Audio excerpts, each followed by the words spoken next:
Greetings. This is the Kenyan teacher presenting Solvay Process. Solvay Process produces the substance sodium carbonate on large scale. The process produces sodium carbonate industrially. In this video, we want to take you through the historical background of these great scientists called Solvay. Secondly, we will take you through why we need this substance called sodium carbonate on large scale.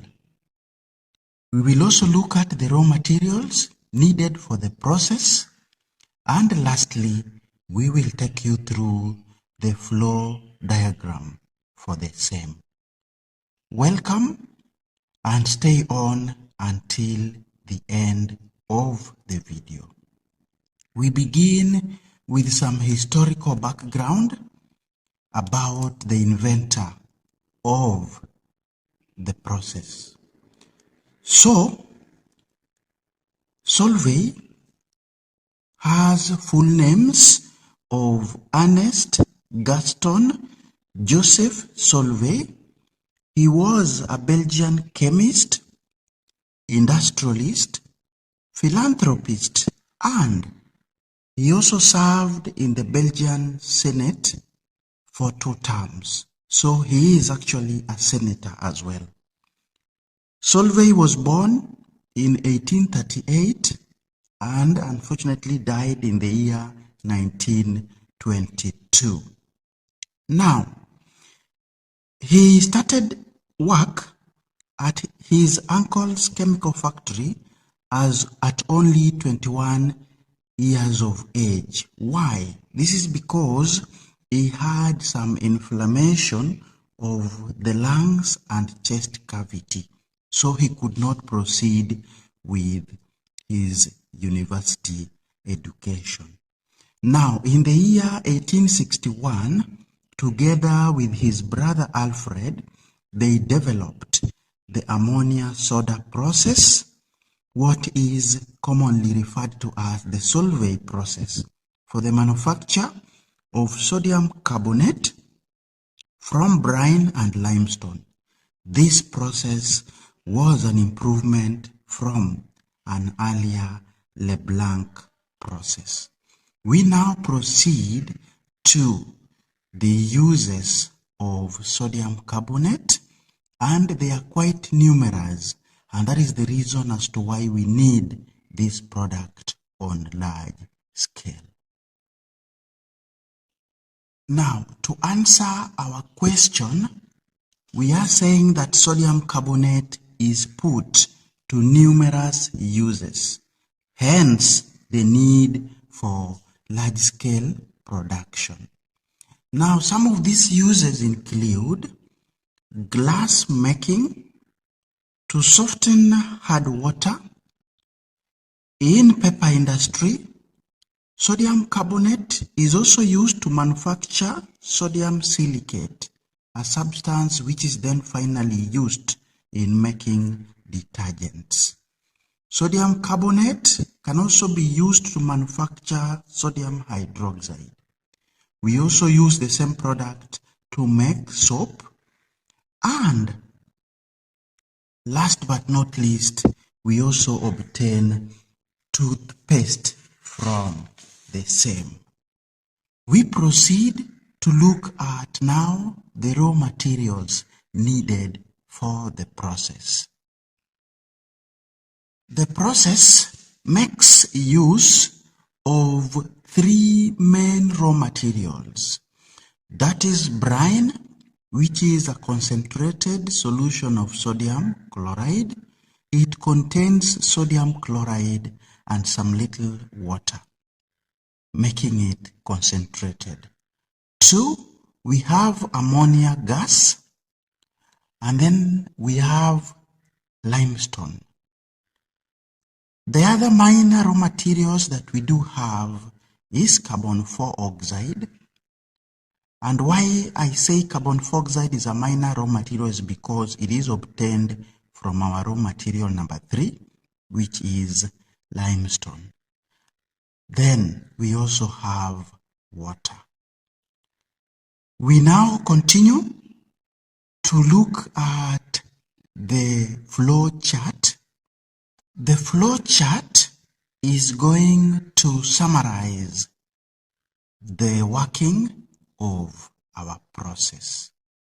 So on the left, we have a simplified flow chart here, and then on the right, we have a cross section of the Solvay tower, which we also call the carbonator. So we want to take you through the processes, and we shall start at the absorption tower at this point. So in the absorption tower, we bring in brine and we also bring in ammonia, having been recycled from down here. We shall explain how recycling of ammonia takes place, a little bit later on. So in the absorption tower, we kind of dissolve ammonia in brine. We form what we call ammoniacal brine, or others call it ammoniated brine. This dissolution is not a chemical process, it is a physical process, because we are not creating any new substance. The only thing that happens is ammonia gas is dissolved in brine. However, this process is highly exothermic. It produces great amounts of heat. For that matter, we constantly need to cool our absorption tower using lots of water. For that matter, it is advisable that the location, the siting of Solvay plants should be near reliable water supply, probably near a river or maybe a freshwater lake. So once we form the ammoniacal brine, we bring it on to the Solvay tower. This is also called the carbonator, as indicated earlier. This is the brain of the process. It is where our reactions take place. Now, before we look at the reactions that take place in here, let us have a cross section of the tower, and it is what we are showing on our right. So the tower has subsections that are called baffles or baffle plates. So we bring ammoniacal brine from the top and carbon dioxide from the bottom. What these baffle plates do is very simple. They provide a large surface area over which our reactions that we are going to describe in a short while take place. So that is it as far as the Solvay tower or the carbonator is concerned. So let us proceed to look at now the reactions that take place in the carbonator. There are usually two. The first one, ammonia in the ammoniacal brine. So the state becomes aqueous, not gas, would react with water and carbon dioxide, and we form what we call ammonium hydrogen carbonate. Then immediately this hydrogen carbonate of ammonium has been formed.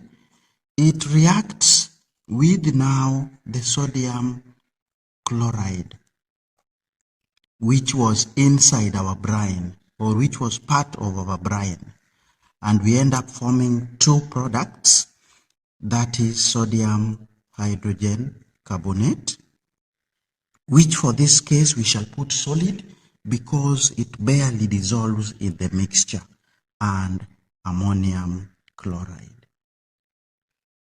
So you can see from our scheme, the two now leave our Solvay tower. So these are the two reactions that take place in the Solvay tower, but we do have the overall equation which summarizes the two. So the overall equation then becomes ammonia gas, but this time aqueous because it is dissolved in brine, reacting with water, reacting with carbon dioxide, reacting with sodium chloride, and we end up forming our two products, sodium hydrogen carbonate and ammonium chloride. So these are the equations that take place in the Solvay tower. We can separate them into the two, or we can combine them into an overall equation, and as indicated down here. We proceed now to the rest of the scheme, and we are here. The sodium hydrogen carbonate mixed with ammonium chloride, they have to be separated, and we do a simple filtration process. Then we are able to separate ammonium chloride from sodium hydrogen carbonate. We shall revisit this substance a little bit later, but for now let's follow sodium hydrogen carbonate. This we take to the roasting tower where we heat the substance. When you heat sodium hydrogen carbonate, it decomposes. It decomposes, and we are able to obtain sodium carbonate, which actually we needed from our process. We also get water, which is recycled, and again carbon dioxide, which is recycled. We balance with a 2 on our sodium hydrogen carbonate. This process is called thermal decomposition because we are using heat to decompose our substance, or you can also call it calcination. That is what happens in the roasting tower. So here we get our sodium hydrogen carbonate, which we then pack ready for sale. You can see carbon dioxide is being recycled back to the Solvay tower. Now, we want to find a way of using the substance that we left at the filtration stage, and that is ammonium chloride. Solvay designed a process that is efficient, is not wasteful, and is almost 100% pollution free. So, elsewhere or in other parts of the plant, we introduce limestone to the lime kiln. In the lime kiln, we heat limestone. Limestone is calcium carbonate. We shall heat it to get calcium oxide and producing more carbon dioxide, which is again taken to the Solvay tower to continue with the other reactions. So here we are. Calcium oxide will proceed to the slaker. Carbon dioxide is taken to the Solvay tower. Now, when calcium oxide is taken to the slaker, it reacts with water. So we have calcium oxide. This is the equation for the slaker, reacting with water, and we form a solid of calcium hydroxide. This again balances out by itself. So the moment we form this in the slaker, we then introduce our pended substance, ammonium chloride. We then introduce it to our calcium hydroxide, and a reaction takes place where we are able to produce ammonia, which is recycled, We are also able to produce water, again recycled, and we are saying that the only waste, in quotes, that comes out of the Solvay process is just calcium chloride. But then again, calcium chloride is not a waste as such because it also has some use, especially in anhydrous form. We normally use it to dry gases, even in our school laboratories. So this is the equation for the reaction between our appended substance, ammonium chloride, and calcium hydroxide. We shall balance with a 2 on ammonium chloride, a 2 on water, and a 2 on ammonia.